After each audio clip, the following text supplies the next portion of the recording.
তার জন্য মাংস দিয়ে দিলাম, এর সাথে দিয়ে দেব পেঁয়াজ বাটা,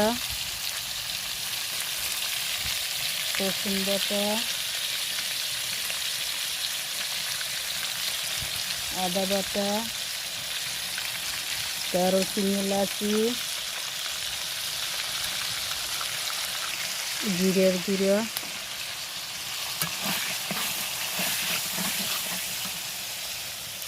কাঁচামরিচ। একবার কষানো হয়ে গেছে, শুকনো শুকনো হয়ে গেছে। এবার একটু পানি দিয়ে দেবো, অল্প পানি দিয়ে আর একবার কষিয়ে নেব।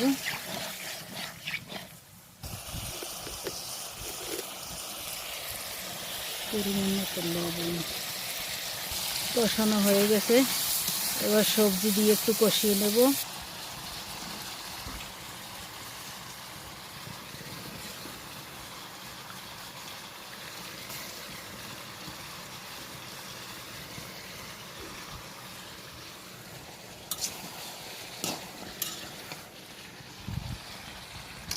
ভালোভাবে কষিয়ে নেব। কষিয়ে নিলাম, এবার দিয়ে দেবো পানি। এবার পানি দিয়ে দিলাম, তারপর ঢাকনা দিয়ে ঢেকে দেব।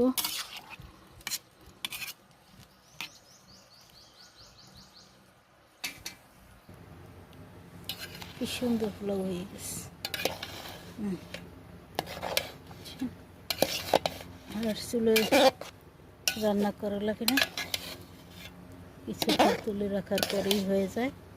তবে নিবু নিবু চুলার উপরে আর একবার একটু দিয়ে রাখবো অল্প একটু সময়।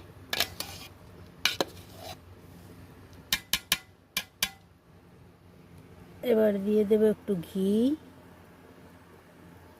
গরম করা ঘি আর কেওড়ার জল।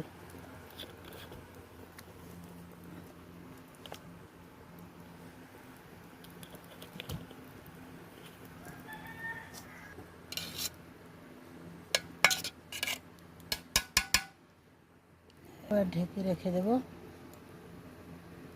হয়ে গেছে আমার পহেলা বৈশাখের পঞ্চব্যঞ্জন,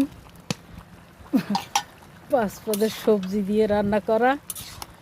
যে যে নাম বলে খেতে পারেন, চাইনিজ সবজিও বলা যেতে পারে। এবার দিয়ে দেবো কর্নফ্লাওয়ার আর টেস্টিং সল্ট।